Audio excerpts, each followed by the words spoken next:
Halo sahabat Septi, selamat datang di Septi Channel. Video kali ini saya ingin berbagi atau sharing kepada sobat-sobat Septi mengenai teori dasar api.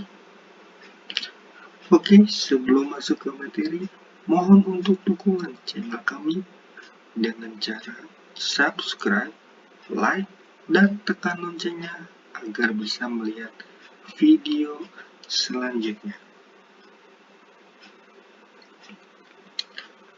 Oke, Sobat Septi, tujuan instruksional umumnya adalah setelah mempelajari materi ini, diharapkan kita semua tidak hanya mengetahui, tapi memahami perilaku api, sehingga kita semua dapat secara tepat dalam upaya pencegahan dan proses pemadaman kebakaran.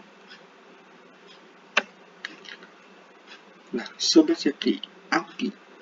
Definisi api menurut David Tigol adalah proses oksidasi cepat yang umumnya dapat menghasilkan panas, bara, dan nyala.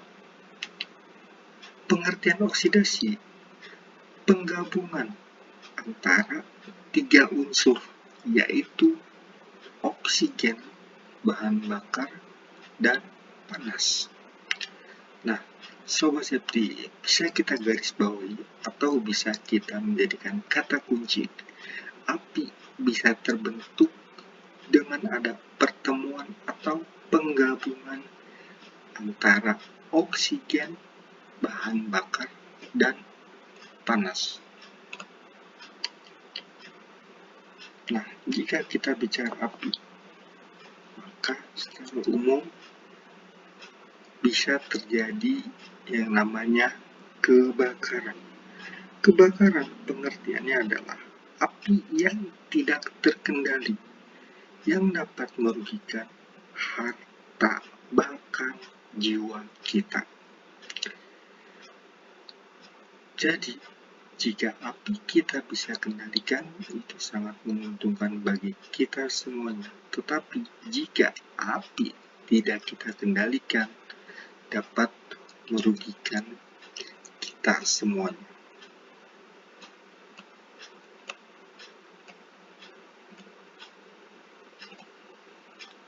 Nah, Sobat Septi, ini salah satu gambar pembakaran atau mode nyala api kecil. Nah, biasanya ini kita sebut adalah segitiga api atau fire triangle.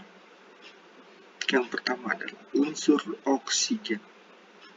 Hanya diperlukan sekitar 16% api dapat terbentuk. Yang kedua, unsur bahan bakar. Itu ada gas, cairan, dan bentuk padat. Yang ketiga ada unsur panas. Ada panas dari kimia, listrik, mekanis, nuklir, dan matahari.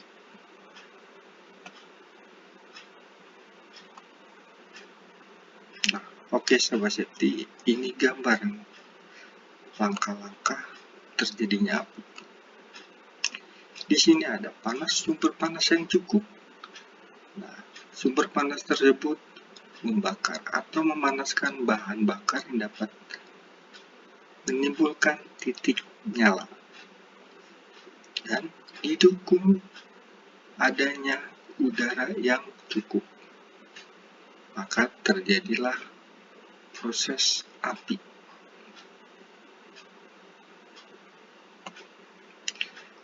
Oke Sobat Septi, selanjutnya adalah unsur oksigen atau O2. Nah, bisa kita lihat bersama udara yang kita hirup dalam sehari-hari kita atau kehidupan kita sekitar 21-22%. Nah, bisa kita lihat bersama 21% itu api menyala normal dan kita pun bernapas dengan normal. Nah, gambar berikutnya kadar oksigen 18%, api mulai mengecil dan kita pun sudah mulai agak sulit bernapas. Nah, gambar di bawahnya, kadar oksigen 15%, api mati atau tidak mendukungnya pembakaran. Nah, kita pun sebagai manusia tidak bisa bernapas, yang dapat menimbulkan kematian. Selanjutnya, unsur sumber panas. Sumber panas dari faktor alam. Ada dari faktor alam petir, faktor alam dari gunung berapi atau letusan gunung berapi. Nah, ini sobat safety, sumber panas yang sering kita temukan di setiap hari kita. Yang pertama adalah pemanasan resistansi atau arus melalui konduktor.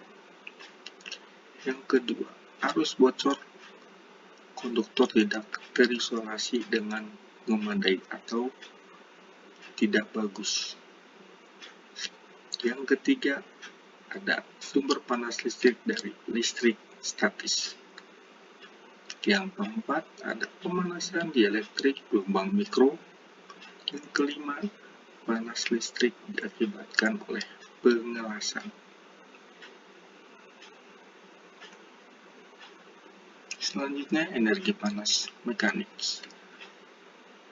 Nah, contohnya energi panas mekanis adalah mesin diesel, mesin motor, dan mesin mobil, dan sebagainya. Karena dengan adanya gesekan atau gerakan mekanis yang dapat menimbulkan panas.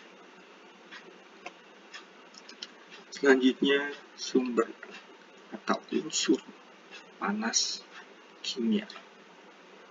Yang pertama, panas pembakaran penyalaan. Yang kedua, pemanasan spontan atau self-combustion. Yang sering kita ketahui adalah batu bara. Selanjutnya ada larutan asam plus H2O. Selanjutnya ada panas akibat dekomposisi bakteri pada sistem organik. Nah, teman-teman, jika kita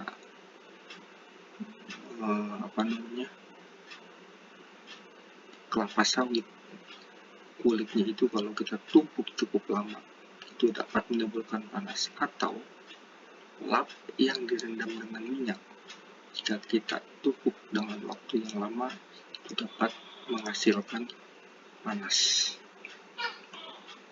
Selanjutnya, energi panas nuklir dan matahari. Ya, teman-teman sendiri sudah pasti tahu ya, energi panas matahari itu dapat menimbulkan kebakaran. Nah, umumnya itu adalah kebakaran hutan. Selanjutnya, unsur bahan bakar.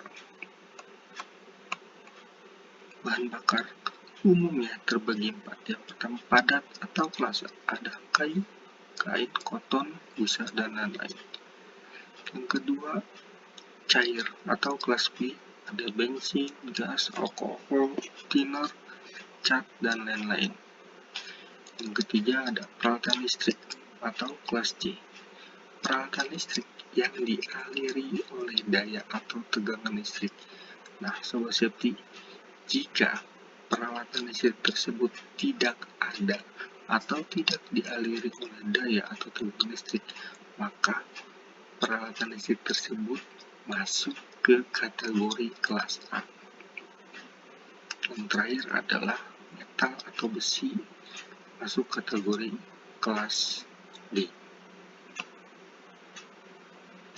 Selanjutnya, karakteristik bahan bakar.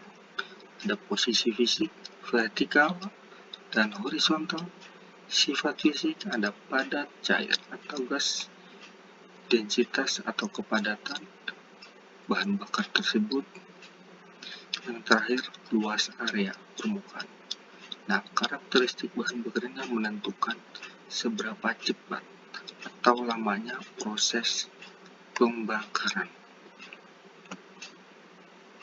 Nah, sobat safety, bisa kita lihat bersama produk-produk pembakaran ya, atau hasil dari pembakaran dari oksigen bahan bakar, uap mudah menyala, Dari nyala api menimbulkan panas, dari panas menimbulkan gas asap.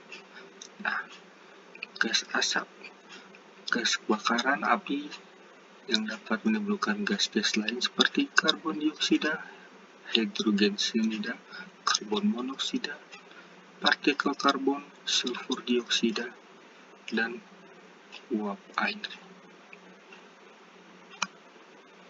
Oke, sahabat safety, sampai di sini dulu video selanjutnya. Saya akan menjelaskan atau sharing mengenai penyebaran api. Terus dukung channel kami, jangan lupa untuk subscribe, like, dan tekan loncengnya. Jangan lupa untuk komen ya. Terima kasih.